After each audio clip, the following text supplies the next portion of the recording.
Hello students, morning all of you. आज हम chapter first में टॉपिक्स को आगे बढ़ाएंगे फिजिक्स में। तो हम रेजिस्टेंस तक पढ़ चुके थे। अब हम पढ़ेंगे factors affecting the resistance of a conductor, यानी कंडक्टर में जो रेजिस्टेंस है उसको कौन कौन से फैक्टर्स जो है अफेक्ट करते हैं, प्रभावित करते हैं। तो दो फैक्टर्स हैं उसको अफेक्ट करने के। पहला फैक्टर है, मैंने लिखा है effect of length of the conductor, यानी जो कंडक्टर है जिसमें इलेक्ट्रिसिटी फ्लो कर रहा है, करंट फ्लो कर रहा है, उसमें जो उसकी लेंथ है वो सबसे पहला फैक्टर है उसमें रेजिस्टेंस जो उसका है उसको प्रभावित करने का। ठीक है, यानी जो लेंथ होती है कंडक्टर की, जितना लंबा लेंथ होगा, जितना लंबा तार होगा, उसमें रेजिस्टेंस यानी इलेक्ट्रिसिटी उतना ही कम जाएगा, रेजिस्टेंस ज़्यादा होगा। इलेक्ट्रिसिटी कम है तो रेजिस्टेंस ज़्यादा होगा।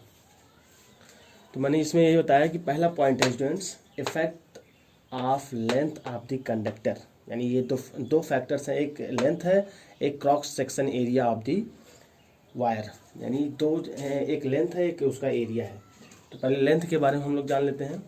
Effect of length of the conductor, यानी इसके लेंथ को कैसे कंडक्टर में प्रभावित करता है। तो यहाँ मैंने लिखा है resistance is directly proportional to the length of the conductor. इसका मतलब क्या है स्टूडेंट्स, कि जो रेजिस्टेंस है वो किसके डायरेक्टली प्रोपोर्शनल है, लेंथ ऑफ द कंडक्टर, यानी जो कंडक्टर का लेंथ है, जैसे तार बहुत लंबा है तो उसमें क्या होगा, रेजिस्टेंस। अब इसमें देखो, जितना लंबा तार होगा उतना ज़्यादा रेजिस्टेंस होगा। डायरेक्टली प्रोपोर्शनल का मतलब यही होता है कि जितना उसकी अमाउंट होगी उतना ही इसकी अमाउंट होगी। तो इसमें मैंने यह क्या होता है कि resistance is directly proportional to the length of the conductor. तो अब यहाँ पे मैंने इसको क्या नाम है, मैथमेटिकली रिप्रेजेंटेशन भी किया है। तो इसमें मैंने लिखा है, इसका मतलब क्या है, this means long electric wires, जितना लंबा इलेक्ट्रिक वायर्स होगा more resistance to the electric current. जितना लंबा तार होगा उसमें उतना ही ज़्यादा रेजिस्टेंस होगा, जितना छोटा तार होगा उसमें उतना ही कम रेजिस्टेंस होगा। रेजिस्टेंस का मतलब होता है प्रतिरोध, अवरोध, रोकना, रुकावट। तो यहाँ पे मैंने रेजिस्टेंस को आर से रिप्रेजेंट किया है, यानी R is directly proportional to L, यानी resistance is directly proportional to length. अब इसमें दूसरा इसमें पॉइंट मैंने क्या लिखा है, affect area of cross section of the conductor. Cross section area का मतलब क्या होता है कि ये वायर की लंबाई, चौड़ाई, मोटाई, ठीक है, मोटाई चौड़ाई एरिया होता है। तो यहाँ पे मैं क्या बता रहा हूँ कि दूसरा जो फैक्टर्स है अफेक्टिंग करता है रेजिस्टेंस को कंडक्टर में, तो वो है area of cross section of the conductor. इसको कैसे हम डिफाइन करेंगे, रेजिस्टेंस यानी R is inversely proportional to the area of cross section A. Cross section area का मतलब क्या है, जैसे मान लीजिए कोई वायर है तो उसकी कितनी चौड़ाई है, इसकी जो चौड़ाई होती है उसको हम क्रॉस सेक्शन एरिया बोलते हैं। ठीक है, कितनी मोटाई है, कितनी चौड़ाई है, उसको क्रॉस सेक्शन एरिया बोलते हैं। तो वो क्या है कि रेजिस्टेंस जो है वो इनवर्सली प्रोपोर्शनल होता है to the cross section area of the conductor. This means क्या, आर विल डिक्रीज, यानी रेजिस्टेंस कम होगा कब, जब in the increase in the area of conductor of, ठीक है, यानी रेजिस्टेंस कम होगा कब, जब एरिया उसकी बढ़ेगी। यहाँ पे मैंने इनवर्सली प्रोपोर्शनल का मतलब क्या है कि रेजिस्टेंस अगर कम है तो इसका मतलब एरिया, क्रॉस सेक्शन एरिया ज़्यादा है, क्रॉस सेक्शन एरिया कम है तो रेजिस्टेंस ज़्यादा होगा। इनवर्सली प्रोपोर्शनल का मतलब यही होता है। तो यहाँ पे क्या बता रहा है कि R यानी resistance inversely proportional to the cross section area of the conductor. This means R will decrease, यानी रेजिस्टेंस कम होगा कब, with increase in the area of conductor and vice versa. यानी एरिया जब बढ़ेगा तो रेजिस्टेंस कम होगा, रेजिस्टेंस जब बढ़ेगा तो एरिया कम होगा। इसको बोलते हैं इनवर्सली प्रोपोर्शनल। ये एक क्वेश्चन सेकेंड हो गया। तो इसमें एक फैक्टर चौथ भी है, it is also depends on the nature of the material, यानी ये मटेरियल के नेचर पे भी डिपेंड करता है कि वो कॉपर्स है, सिल्वर है, गोल्ड है, तो उसका नेचर अलग अलग होता है। कोई लो होता है रेजिस्टेंस, कोई हाई रेजिस्टेंस होता है, ठीक है, जिससे वो बना होता है, that is the natures of materials. तो ये भी एक फैक्टर्स है रेजिस्टेंस को डिपेंड करने का। अब हम इसको जो है डिराइव करेंगे। स्टूडेंट्स अब देखो यहाँ पे इसको डिराइव किया हमने। तो फ्रॉम एबव इक्वेशंस, जो मैंने अभी बताया था कि resistance directly proportional to length and resistance inversely proportional to the cross section area. तो equation first, equation second, combining equation first and second, we get, दोनों को कंबाइन करने पे हमको क्या मिला, resistance inversely proportional to 1/A, यानी cross section area. That means R करके हम इसको लिख सकते हैं R is equal to royal.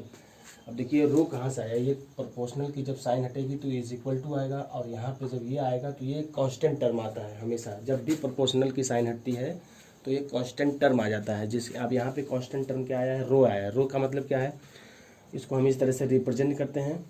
तो यहाँ पे क्या हुआ, R is equal to rho L by A.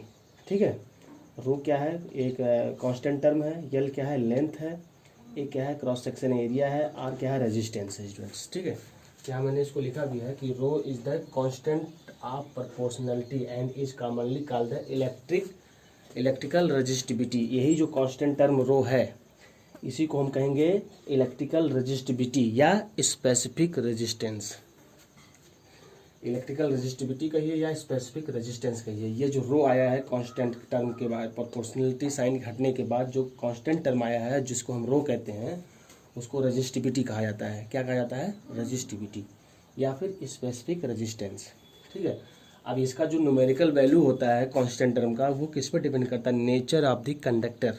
Nature of the conductor का मतलब क्या है कि किस में हाई रेजिस्टेंस है, किस तार में लो रेजिस्टेंस है, तो ये उसका नेचर हो गया। ठीक है, उसकी मोटाई चौड़ाई। ठीक है, तो स्टूडेंट्स यहाँ पे मैंने बताया कि R is directly proportional to rho L by A. R rho is equal to लिख सकते हैं आर ए बाई एल। ठीक है, तो ये हम लिख सकते हैं। रेजिस्टिविटी क्या होती है इसको एक बार फिर बताएंगे हम। The amount of resistance offered by conductor of length, यानी amount of resistance offered by conductor, यानी कंडक्टर के द्वारा जो रेजिस्टेंस ऑफर्ड किया जाता है कितने में, 1 मीटर लेंथ, हम 1 मीटर लेते हैं। ठीक है, 1 metre and area of cross section 1 metre square. Cross section area जब भी आएगा तो मीटर स्क्वायर होगा, डबल एरिया होता है। ठीक है, तो 1 मीटर लेंथ में जो अमाउंट ऑफ रेजिस्टेंस ऑफर्ड किया जाता है कंडक्टर के द्वारा, और उसकी एरिया क्या होती है 1 मीटर स्क्वायर, उसको हम बोलते हैं रेजिस्टिविटी। ठीक है, इसकी एसआई यूनिट क्या होती है, तो मैंने यहाँ पे बताया है ओम मीटर। रेजिस्टेंस की एसआई यूनिट ओम होती है और रेजिस्टिविटी की एसआई यूनिट ओम मीटर होती है। ठीक है, तो ये रेजिस्टिविटी हो गया। यहाँ पे आर का जो एसआई यूनिट है, आर मतलब रेजिस्टेंस, इसका ओम है, ए का मतलब है एरिया क्रॉस सेक्शन यानी मीटर स्क्वायर, एंड एल का मतलब लेंथ का, इसके एसआई यूनिट मीटर है। तो ये हो गया आपका रेजिस्टिविटी। तो यहाँ पे कुछ मटेरियल्स दिए हैं, कुछ उसके मटेरियल्स के नाम है, उसकी रेजिस्टिविटी दी गई है, तो उसको जान लेंगे, बहुत इंपॉर्टेंट है, इसको याद रखेंगे। सिल्वर जो है एक मटेरियल्स है, कंडक्टर्स है, तो इसकी रेजिस्टिविटी कितनी होती है 1.60 इंटू 10⁻⁸ ओम मीटर। कॉपर की कितनी है 1.62 इंटू 10⁻⁸ मीटर। तो ये यहाँ पे कुछ मटेरियल्स हैं और इसकी रेजिस्टिविटी है, ये हमेशा याद रहना चाहिए न्यूमेरिकल सॉल्व करते समय। ठीक है, तो ये सबकी जो रेजिस्टिविटी है सब ओम मीटर में है, यानी रेजिस्टेंस के एसआई यूनिट ओम है और रेजिस्टिविटी के एसआई यूनिट ओम मीटर है। स्टूडेंट्स यहाँ पे एक मैंने एग्जांपल लिया है आपको बताने के लिए, इसका न्यूमेरिकल्स कैसे करेंगे। तो एक एग्जांपल है, calculate the resistance of 1 kilometre long copper, यानी ये कॉपर का तार है जिसकी लंबाई कितनी है 1 किलोमीटर है, और उस कॉपर वायर की जो रेडियस दिया है 1 मिलीमीटर दिया है। क्या दिया है 1 mm। तो मैंने बताया था माइक्रो मिलीमीटर, तो उसको कन्वर्ट करने के लिए मैंने यूनिट्स पिछले वीडियो में आपको बताया था। अगर माइक्रो रहेगा तो 10⁻⁻6 होगा, अगर माइक्रो मिलीमीटर है तो 10⁻³ होगा। तो यहाँ पे हमको क्या निकालना है, रेजिस्टेंस निकालना है एक कॉपर वायर की जिसकी रेजिस्टिविटी दी है 1.72 इंटू 10⁻⁸ ओम मीटर। तो हम क्या करेंगे, सबसे पहले लिख लेंगे, जो दिया है उसको लिख लेंगे। तो दिया गिवन दैट में क्या दिया है 1 किलोमीटर दिया है, यानी लेंथ दिया है 1 किलोमीटर को एसआई यूनिट में सबसे पहले कन्वर्ट करेंगे हम जब भी न्यूमेरिकल लगाएंगे। ठीक है, तो 1 किलोमीटर को मैंने मीटर में बदल लिया। रेडियस इसका दिया है, रेडियस तार का दिया है कितना 1 mm। 1 mm का मतलब है कि 1 मिलीमीटर। तो इसको मिलीमीटर को हमने क्या किया मीटर में कन्वर्ट कर लिया, तो 10⁻³ मीटर। और रेजिस्टिविटी ऑफ वायर का मतलब क्या है, रेजिस्टिविटी ऑफ वायर का दिया है, एरिया ऑफ क्रॉस सेक्शन नहीं दिया है, तो हम क्या करेंगे, एरिया ऑफ क्रॉस सेक्शन का मतलब है कि तार की जो ये गोलाई है, ये पूरी गोलाई जो है इसको बोलते हैं एरिया ऑफ क्रॉस सेक्शन। तो एक सर्कल है ये, तो एरिया ऑफ क्रॉस सेक्शन क्या हो गया πr², यानी सर्कमफ्रेंस ऑफ सर्कल, यानी तार जो है वो गोले के सर्कल फॉर्म में होता है, गोले के फॉर्म में होता है, गोल होता है, तो उसको हम एक सर्कमफ्रेंस मान सकते हैं।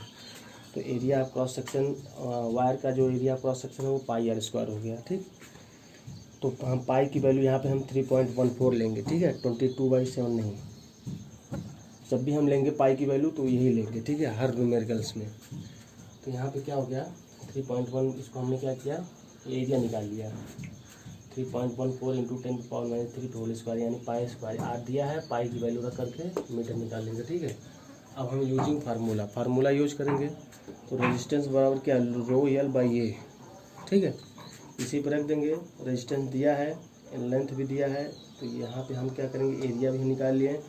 तो इसको जब कैलकुलेट करेंगे तो 5.48 ओम ये रेजिस्टेंस हमारा आ गया। इस तरह से जो है सारे न्यूमेरिकल्स हम लोग ट्रैक प्रोग्रेस 2 का क्वेश्चन नंबर 3 जो न्यूमेरिकल्स है उसको मैंने एक बता दिया है, बाकी आप लोग करेंगे। ठीक है, तो कैसे करेंगे उसमें क्वेश्चन में हम भेज देंगे, क्वेश्चन पढ़ लीजिएगा आप लोग। और सोल्यूशन मैंने किया है, सोल्यूशन देख लो। इसमें गिवन डेट में क्या क्या दिया है, पोटेंशियल डिफरेंस दिया है 12 वोल्ट, करंट दिया है 2.5 मिली एम्पियर। तो हमने बताया था कि मिली एम्पियर को हम एम्पियर में बदलेंगे। ठीक है, तो मिली एम्पियर को एम्पियर में बदलने के लिए क्या करेंगे, 2.5 इंटू 10⁻³ एम्पियर करेंगे। ठीक, इसमें रेजिस्टेंस पूछा है, रेजिस्टेंस हमको निकालना है। तो यहाँ पे फार्मूला यूज करेंगे, we know that V = IR या और करके R = V/I। तो R बराबर क्या हो गया, आपका 12 वोल्ट दिया है और I दिया है 2.5 इंटू 10⁻³ तो यहाँ हम इसको डिवाइड करके इस तरह से इसको सॉल्व करेंगे। ठीक है, तो यहाँ पे 10⁻³ जो है वो ऊपर चला जाएगा, तो इसको हम इस तरह से भी लिख सकते हैं। ठीक है, इसको कैलकुलेट करके हमारा आंसर आया कितना, 4.8 इंटू 10⁻³ रेजिस्टेंस की SI यूनिट मैंने यहाँ पे नहीं लिखा है, तो उसकी SI यूनिट हो जाएगी ओम। ठीक है, ये आपका क्या हो गया आंसर। SI यूनिट लिखना कंपलसरी है, SI यूनिट नहीं लिखोगे तो आंसर गलत हो जाएगा। ठीक, तो 4.8 इंटू 10⁻³ ओम ये रेजिस्टेंस निकला। बाकी जो है ऐसे ही सारे सभी न्यूमेरिकल्स को आपको करना है।